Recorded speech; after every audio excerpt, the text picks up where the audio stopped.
ತುಮಕೂರಿನಿಂದ ಒಂದು breaking news ಇದೆ. ತುಮಕೂರಿನಲ್ಲಿ ಭಿನ್ನಮತ ಶಮನಕ್ಕೆ ಮುಂದಾಗಿದ್ದಾರೆ. ಇದೀಗ ಯಡಿಯೂರಪ್ಪ ಸೊಗಡು ಶಿವಣ್ಣ ನಿವಾಸದಲ್ಲಿ ಗರಿಗೆದರಿದೆ ಈ ಒಂದು ರಾಜಕೀಯ ಚಟುವಟಿಕೆ. ಯಾವಾಗ ಬಸವರಾಜ್ ಹೆಸರು ಅಧಿಕೃತವಾಗ್ತಾ ಇದ್ದ ಹಾಗೇನೆ ಸೊಗಡು ಶಿವಣ್ಣ ಮತ್ತೆ ತಮ್ಮ ಮುನಿಸನ್ನ ಮುಂದೆ ಹಾಕಿದ್ರು. ಸೊಗಡು ಶಿವಣ್ಣ ಬಂಡಾಯಕ್ಕೆ ಇದೀಗ ಯಡಿಯೂರಪ್ಪ ಶಮನ ಮಾಡೋದಕ್ಕೆ ಬರ್ತಾ ಇದ್ದಾರೆ.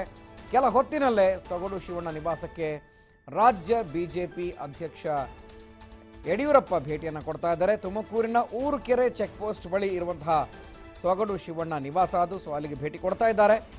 ಯಡಿಯೂರಪ್ಪ ಸ್ವಾಗತಕ್ಕೆ ಒಂದು ಕಡೆ ಸೊಗಡು ಶಿವಣ್ಣ ಬೆಂಬಲಿಗರು ಸಜ್ಜಾಗುತ್ತಾ ಇದ್ದಾರೆ. ಎಲ್ಲವೂ ಕೂಡ ಮುಗಿದಿತ್ತು, ತಿಳಿ ಹಂತಕ್ಕೆ ಬಂದಿತ್ತು, ಎಲ್ಲರೂ ಒಟ್ಟಾಗಿ ಮುಂದೆ ನಡೀತೀವಿ ಅಂತ ಹೇಳ್ತಾ ಇದ್ರು. ಆದರೆ ಇದ್ದಕ್ಕಿದ್ದ ಹಾಗೆ ಸೊಗಡು ಶಿವಣ್ಣ ಮತ್ತೆ ತಮ್ಮ ಮುನಿಸನ್ನ ವ್ಯಕ್ತಪಡಿಸಿದ್ರು. ಸೊ ಈಗ ಆ ಬಂಡಾಯ ಶಮನಕ್ಕೆ BSY ಮುಂದಾಗ್ತಾ ಇದ್ದಾರೆ. ಯಾಕೆಂದರೆ ತುಮಕೂರಿನಲ್ಲಿ ಗೆಲ್ಲುವಂತಹ ವಾತಾವರಣ BJP ಅಭ್ಯರ್ಥಿಗೆ ಗೋಚರಿಸಿದ ಹಿನ್ನೆಲೆಯಲ್ಲಿ ಈ ಒಂದು ಭೇಟಿಯನ್ನು ಮಾಡ್ತಾ ಇದ್ದಾರೆ. ಇದು ಮಹತ್ವದ ಭೇಟಿ ಆಗ್ತಾ ಇದೆ. ಎಸ್, ನಮ್ಮ ತುಮಕೂರು ಪ್ರತಿನಿಧಿ ಯೋಗೇಶ್ ಮತ್ತಷ್ಟು ಮಾಹಿತಿಯನ್ನು ಕೊಡ್ತಾರೆ. ಯೋಗೇಶ್, ಇಬ್ಬರ ಜಗಳ ಮೂರನೆಯವರಿಗೆ ಖಂಡಿತ ಲಾಭ ಆಗುತ್ತೆ. ಸೊ BJP ಈ ಬಾರಿ ತುಮಕೂರು ಲೋಕಸಭಾ ಕ್ಷೇತ್ರವನ್ನು ಗೆಲ್ಲುವಂತಹ ವಾತಾವರಣ ಕಳೆದ 2-3 ದಿನಗಳಿಂದ BJPಗೆ ಕಾಣ್ತಾ ಇದೆ. ಸೊ ಹಾಗಾಗಿ ಶಿವಣ್ಣರ ಬಂಡಾಯ ಎಷ್ಟು ಮಟ್ಟಿಗೆ ಮುಖ್ಯ ಆಗುತ್ತೆ? ಸೊ ಈಗ ಶಮನ ಮಾಡೋದಕ್ಕೆ ಬರ್ತಾ ಇರೋಂಥ ಯಡಿಯೂರಪ್ಪ ಎಷ್ಟೊತ್ತಿಗೆ ಬರಬಹುದು, ಯಾರೆಲ್ಲ ಭಾಗಿಯಾಗಿದ್ದಾರೆ ಅಂತ?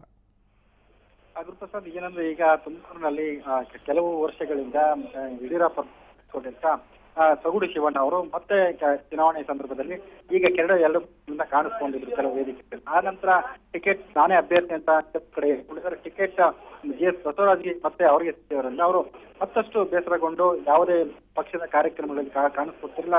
ಪಕ್ಷದ ಸಂಘಟನೆ ಮತ್ತೆ ಚಟುವಟಿಕೆಯಿಂದ ದೂರನೇ ಉಳಿದಿತ್ತು. ಆದ್ರೆ ಇವತ್ತು ಯಡಿಯೂರಪ್ಪ ಅವರು ತುಮಕೂರಿಗೆ ಬರ್ತಾರೆ. ಮೊದಲು ದೇವರಾಯನಪುರಕ್ಕೆ ಹೋಗಿ ಅಲ್ಲಿ ಯೋಗ ನರಸಿಂಹ ಭೋಗನರಸಿಂಹ ದೇವಸ್ಥಾನಕ್ಕೆ ಭೇಟಿ ಕೊಟ್ಟು ಪೂಜೆ ನಂತರ ಮಠಕ್ಕೆ ಸಿದ್ಧಗಂಗೆ ಮಠಕ್ಕೆ ಬರ್ತಾರೆ. ಸಿದ್ಧಗಂಗೆ ಮಠಕ್ಕೆ ಬಂದು ಶ್ರೀಗಳ ಆಶೀರ್ವಾದ ಪಡೆದು ನಂತರ ಅವರು ಸೊಗಡು ಶಿವಣ್ಣ ರಂಗಾಪುರದ ಅವ್ರ ಮನೆ ಇದೆ, ಅಲ್ಲಿಗೆ ಅವರು ತೆರಳುತ್ತಾರೆ. ಅಲ್ಲಿ ಸುಮಾರು 1 ಗಂಟೆಗೆ ಹೆಚ್ಚು ಕಾಲ ಅವರು ಮಾತುಕತೆ ನಡೆಸ್ತಾರೆ ಅನ್ನೋ ಸಾಧ್ಯತೆ ಇದೆ. ಯಾಕಂದ್ರೆ ಈಗಾಗಲೇ ಶಿವಣ್ಣ ಬೆಂಬಲಿಗರು ಅಲ್ಲಿ ತುಮಕೂರಿನ ಅವರ ನಿವಾಸಕ್ಕೆ ಬಂದಿದ್ದಾರೆ. ಉಳಿದಂತೆ ಯಡಿಯೂರಪ್ಪ ಅವರು ಏನು ಹಲವು ವರ್ಷಗಳಿಂದ ಮನಸ್ಸಿಗೆ ಬ್ರೇಕ್ ಹಾಕುವ ಸಾಧ್ಯತೆ ಇದೆ.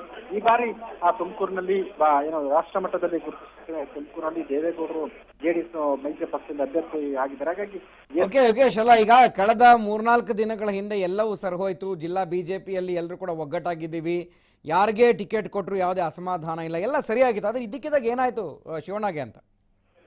ಶಿವಾಜ್ ಲೋಕಸಭೆ ಟಿಕೆಟ್ ಪಕ್ಕ ಸಿಗುತ್ತೆ ಅನ್ಕೊಳ್ಳೋ ಯಾಕಂದ್ರೆ okay, thank you Yogesh, thank you ಮಾಹಿತಿಗೆ.